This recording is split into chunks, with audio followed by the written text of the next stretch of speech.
How to change languages on iPhone keyboard. To get started, first of all go ahead and open up the Settings application on your phone.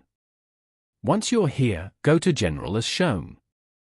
Then, scroll down and go to Keyboard. You can manage all your keyboard settings from here. Tap on Keyboards at the top. You can choose a keyboard from here. If you want to add a new keyboard, then tap on Add New Keyboard below. Over here, scroll down to explore all the keyboard languages available. Search for or select the language that you want. For example, Japanese. And then, choose the version of the language. After that, tap on Done at the top right. You have now added this language to your keyboard languages. Now, go back and open up the Notes app.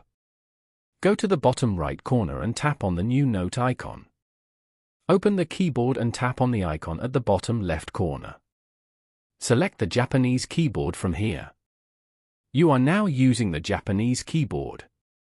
Following these steps, you can easily change languages on iPhone keyboard.